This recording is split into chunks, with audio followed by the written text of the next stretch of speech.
Atas nama pemerintah Provinsi Bali, saya menyampaikan terima kasih kepada seluruh peserta yang telah menjadikan acara Ped Air Pesta Kesenian Bali ke-44 tahun 2022 semakin berkualitas dan sangat semarak. Bapak Menteri, undangan dan hadirin yang kami hormati, demikian laporan ini disampaikan.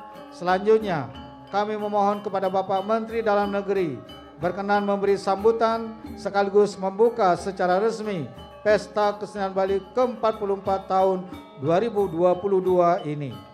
Atas perkenan Bapak, kami mengaturkan terima kasih. Om Santi Santi Santi Om. Wassalamualaikum warahmatullahi wabarakatuh. Rahayu. Terima kasih. Om Swastiastu. Assalamualaikum warahmatullahi wabarakatuh. Shalom, salam sejahtera untuk kita semua. Namo Buddhaya, salam kebajikan, Rahayu.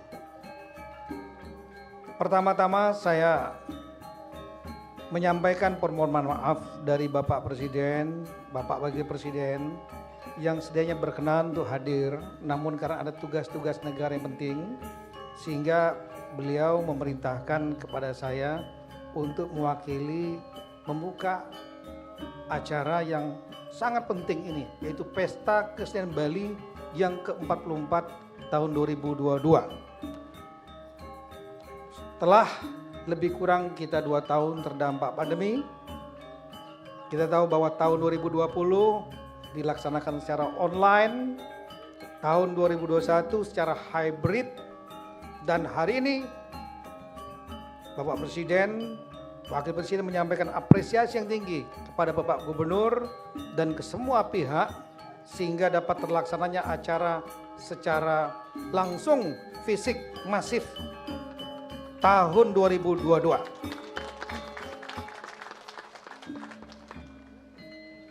Bapak Menteri Pariwisata dan Ekonomi Kreatif Bapak Sandiaga Uno yang kami hormati, terima kasih atas Bapak Gubernur, Bapak Wakil Gubernur, Ketua DPRD, pimpinan DPRD, kemudian anggota Forkompinda, Pak Kapolda, Pak Pangdam, Pak Jati, para bupati, wali kota, dan para senior, tokoh-tokoh, Bapak Ibu sekalian, saya tidak ingin sebutkan satu persatu.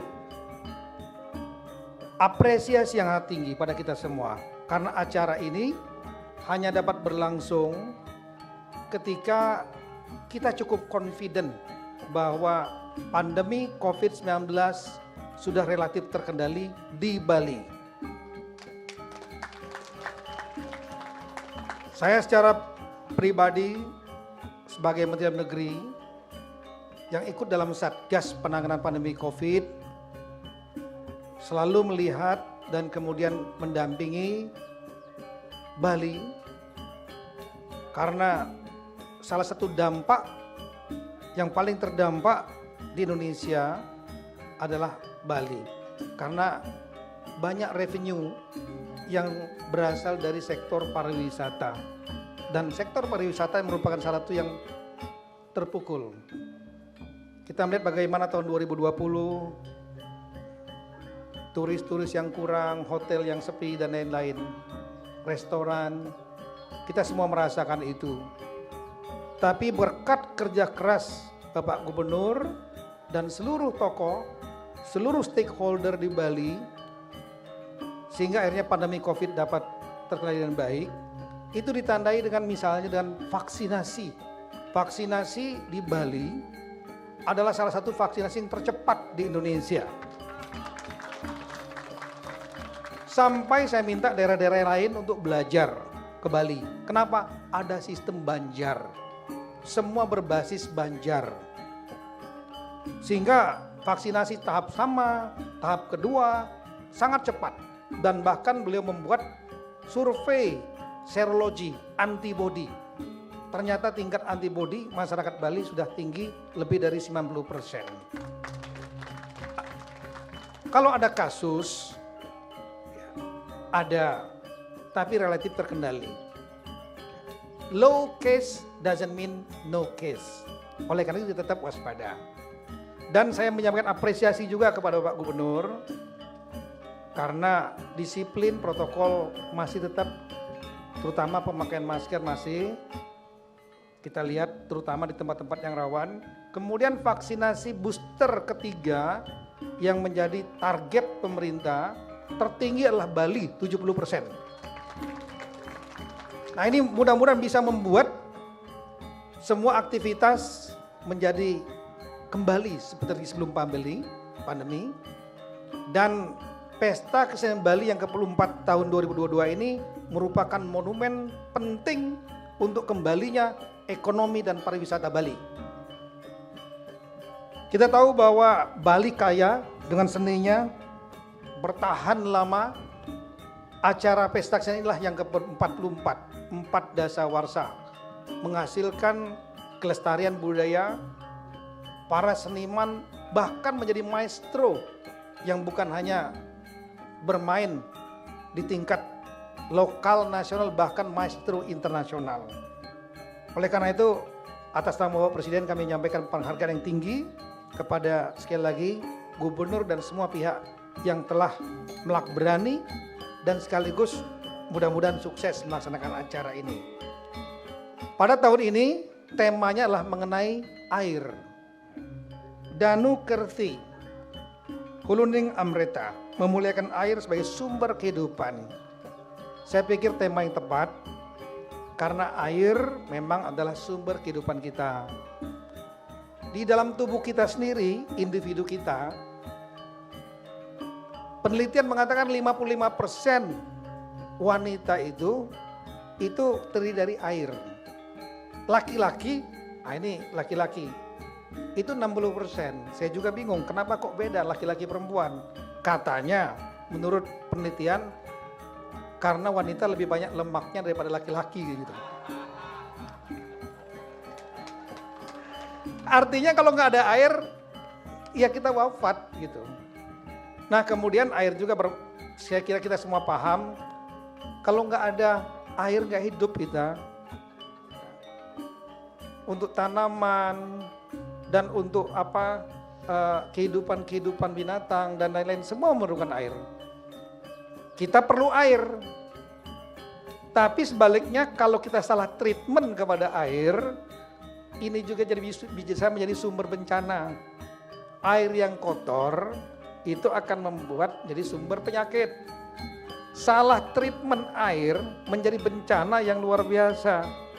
Tanah longsor, banjir bandang, bahkan air pun bisa memberikan punishment, hukuman kepada kita yang bisa merusak massal. Bayangkan tsunami besar, hancur, ribuan orang bisa meninggal.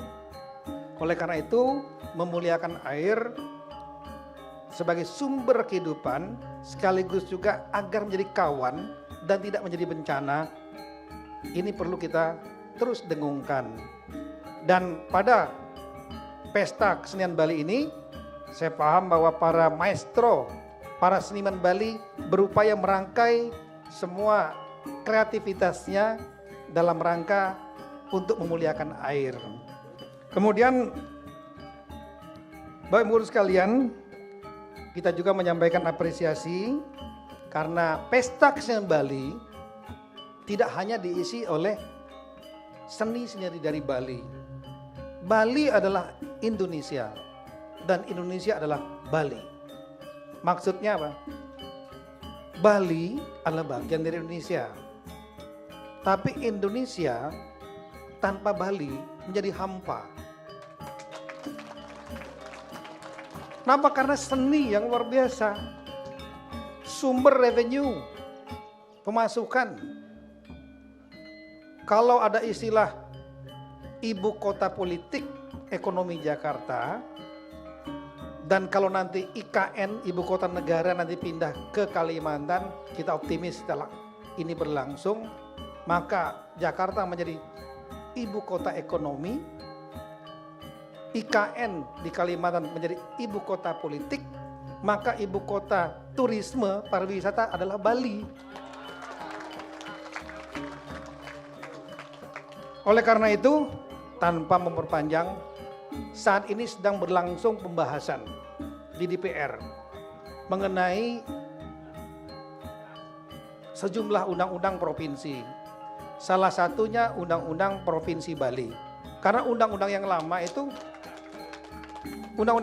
masih Bali Nusra, udah pecah Bali, NTB, NTT.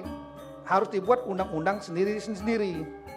Nah, salah satu memang dari para tokoh, Bapak Gubernur, DPR, DPD semua meminta agar adanya pengakuan budaya tradisi Bali.